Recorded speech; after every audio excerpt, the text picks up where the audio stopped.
What's good, YouTube? We back, baby. We got a dope brother, son, father that's coming back to the internet to show you guys a delicious recipe. Today, we're gonna be making lasagna soup. So if you guys like all the flavor of lasagna, but it's that time of the year to where you feeling a little bit under the weather, you don't feel like layering anything in a sheet pan or a baking dish, that's what the lasagna soup is for. It's gonna be a nice, rich broth with plenty of flavor, a lot of veggies going in there, a nice bolognese that's gonna be turned into the soup broth base. We got onions, garlic, celery, beef broth, we got red wine going in there. We got a lot going on in a little bit of time. So without further ado, lasagna soup's on the menu. Let me show y'all how to get down.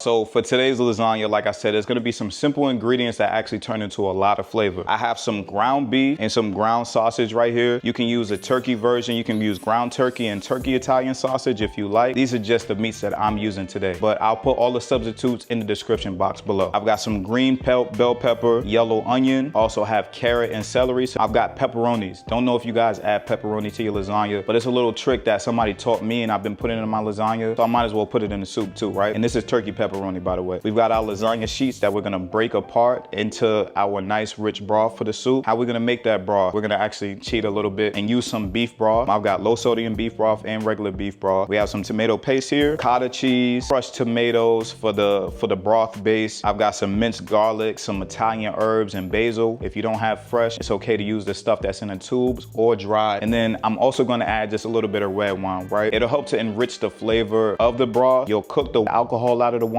but you'll have a lot of flavor added to it, okay? Same thing that we make a bolognese with is what we're gonna use to make this lasagna soup, and just really kind of make that rich stock or broth as the flavor base for the soup. So with all these ingredients, let's get to it. We'll start to prep, chop our veggies, and then start to build everything. So let's get to it. Boom, slice it into little long strips. That's a lot of celery right there. I'm doing about 4 stalks of celery in total. Use as much veggie as you want to though. This is really personal preference. Some people like a lot of vegetable, some people don't. So whatever you like.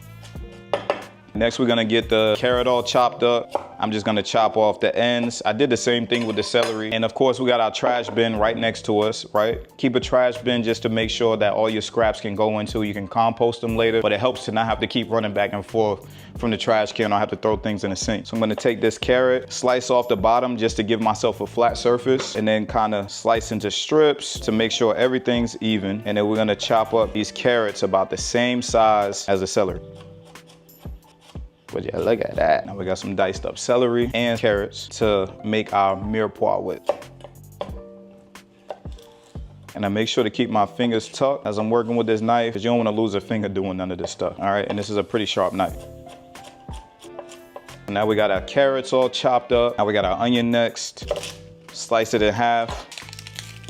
We may only need half of it, so we're gonna go ahead and slice it horizontal. Be careful with your knife. And then we're just gonna slice down vertically.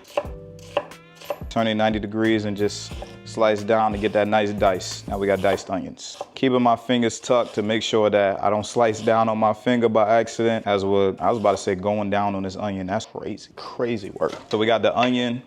Technically, that's the mirepoix, but I'm also gonna add a little bit of green pepper as well. All right, take a green pepper, slice down on the crown, trash bin that, slice down on all the edges, and then just get rid of the membrane. Slice these into little sticks, and then turn them, and now you got a nice diced green pepper as well. Look how easy that is, baby. Look how easy that is. I mean, come on now. So easy a caveman can do it, and probably has already, all right? Because we had to learn from somebody. They was probably doing this on a rock, not a cutting board, you know what I'm saying? Making pterodactyl meat, you know, pterodactyl stew and stuff like that. T-Rex hot dogs. Who knows what they was making back in the day. Like I said, I like to load up on veggies though. Load up. This is how you sneak those veggies in when the kids think that, oh, I don't want to eat it. Yeah, you're gonna eat these veggies. Out of here. What you thought this was? What you thought this was? Now I'm just going to put that to the side. Boom. This is called a bench scraper that I'm using to get this off of the cutting board. It's called a bench scraper, y'all. Bench scraper. For when you Google it, you can go to my Amazon storefront and get you one. So when y'all make all my recipes from my website, OneStopChopLLC.com, there will be right there for y'all. Amazon storefronts right there.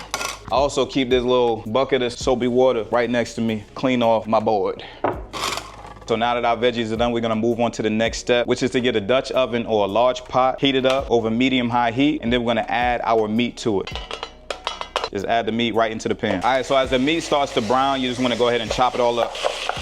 Get in there and chop it all up, baby. Chop it style, chop, chop, chop it style. Go ahead and give it a good mince. Cook it down until it's nice and brown. And as I said earlier, you can use beef, you can use turkey, you can use just all Italian sausage, all up to you what your preference is, right? And the flavor that you want to add to it, right? Because the meat that's already cased or the Italian sausage has a lot of flavor in it already. Ground beef, depending on how lean or fatty you get it, that'll have enough flavor on its own. So it's all depending on what your preference is. Ground turkey not gonna have much flavor to it at all.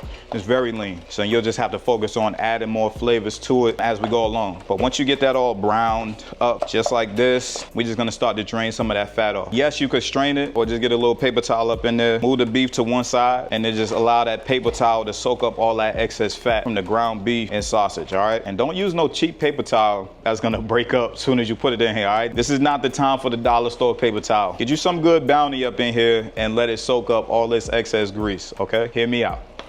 I'm not saying there's nothing wrong with them extra paper towels and stuff like that. I'm just being real with y'all, okay? This ain't even Bounty. This is the Kirkland one, but the Kirkland one better than that Viva. I'm not gonna lie. That tissue fall apart as soon as you rip it off. So you know it's bad. You know when you rip that paper towel and it start to shred up, you know you don't need that. And if you feel attacked, I'm talking to you, all right? I'm talking to you right there. I know somebody in them comments like, wow, wow. Let me wipe up this area real quick. So here's what we're gonna do next. After the meat has cooked fully, reduce that heat to about medium, right? But now is when you can add in all your veggies to start to sweat those down. So we're gonna get in the green peppers, the celery, the carrots, the onion, all at one time. Some of the experts gonna say one at a time. We're not doing that. We home cooks. This is what we do. Ain't no restaurant. Come on now. This is kitchen day chop. We ain't worried about all that other stuff. Get that a good mix. Mix all the veggies up in there. If some of them you chopped up too big, just take this as a time to break them down just a little bit, okay? Get them all mixed up.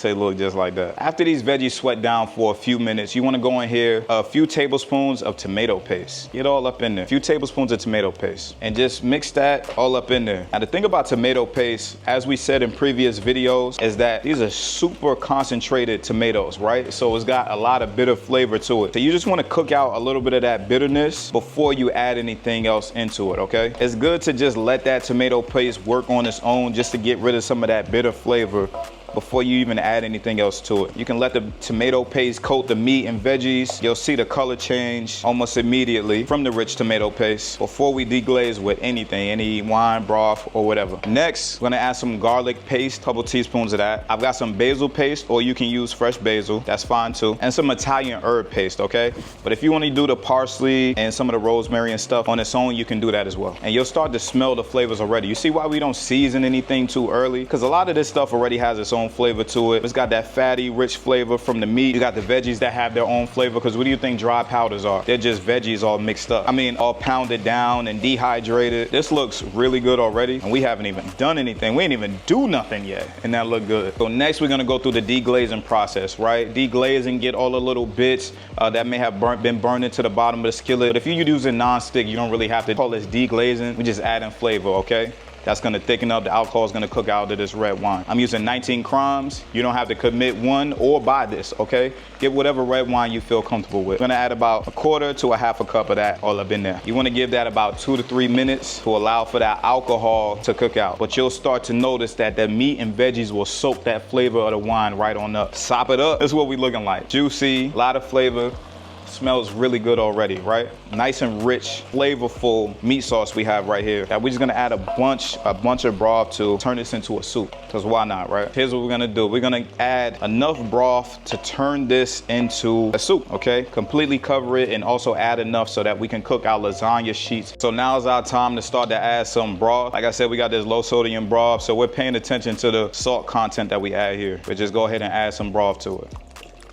Make sure we completely cover this, but don't go up too far. We ain't working with the biggest Dutch oven right now. I got a little more up in here. Beef broth, cover it completely, and you just wanna bring this to a boil so that we can cook our lasagna sheets in it. You see how we did that? Now, I almost forgot, y'all. We got a can of tomato puree here. You can use a puree, you can use crushed tomatoes, but this is just to really emphasize the tomato flavor that you would normally get in the lasagna, all right? So we should have added it earlier, but we're gonna add it right now, and it's just fine. I might have to switch to my bigger Dutch oven. Got a loose kind of consistency in the sauce, but there's plenty of flavor in here. We could let it come to a boil, put the lasagna in it. We can season it now or after we put the lasagna sheets in there. Either way, it doesn't really matter, all right? We'll do it now for the sake of, I know people in this video itching like, oh my gosh, she didn't season it yet. We'll season it now just for y'all, okay? So I have to carefully add this in here. We gotta add this to a bigger Dutch oven, okay? Wasn't prepared for this kind of storm. This is a category 5.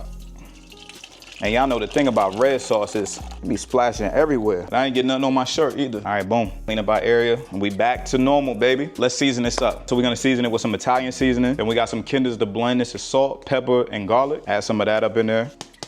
Get that seasoning up in there, don't be scared. We're gonna add a little bit of garlic and herb seasoning. So after about 5 minutes or so, this is gonna come to a boil. And that's exactly what we want because now it's time to add our lasagna sheets. And I got some pepperonis that I wanna add as well. So we're gonna take a bunch of uncooked lasagna sheets, right? And we're just gonna break these things up and add them right into the boiling water, right? I mean, the broth. Y'all know what I'm talking about. If y'all know what I'm talking about, let me know in the comments down below, all right? Real G's make mistakes too. But just break these up. There's another pasta noodle that I like to use. It's called mafaldine. It actually works really well in this lasagna soup when you break those up because the pasta is smaller.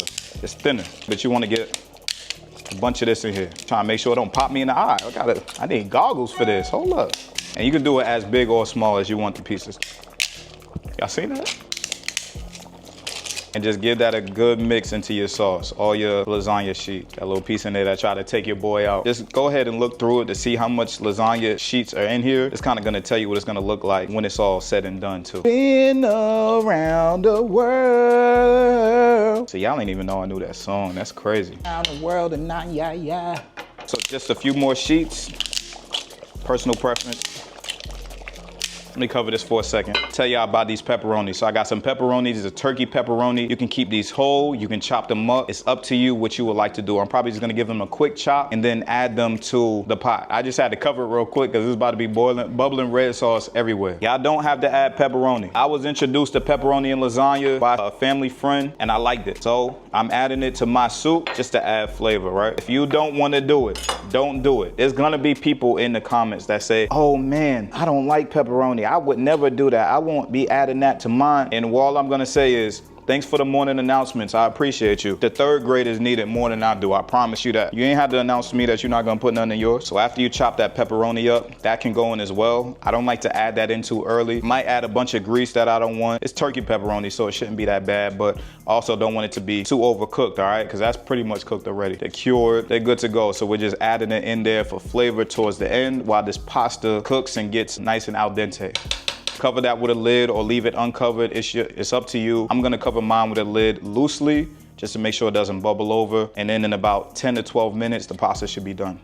Now, so we got something that we're gonna top this lasagna soup off with the same way we regularly top off some lasagna with. Is it gonna be that whipped ricotta kind of mixture, okay? So we got some ricotta cheese here that we're just gonna spoon on out. No egg because we would use the egg if we were actually gonna cook it even longer to cook that egg out, but no egg because we're just topping it with that ricotta mixture today. So we got some ricotta. We're gonna go in here with some mozzarella cheese. Full recipe with full measurements for everything will be in the caption or description down below. We got mozzarella cheese here, fresh shredded. Now we're gonna grate in fresh Parmesan cheese up in here. So we got the mozzarella and the fresh grated parm. Been around the world. Stuck in my head now. Can't get it out. We're gonna chop up a little bit of spinach. I prefer it to be chopped and not whole leaves of spinach. So we got some fresh chopped spinach going up in there. Next, we're gonna season it. So we got a little bit of nutmeg, just a little touch of nutmeg, or 2 touches, whatever, whatever you got, no diddy, all right? So a little bit of garlic and herb seasoning, then that salt, pepper, garlic situation from earlier, and then just give this a good mix.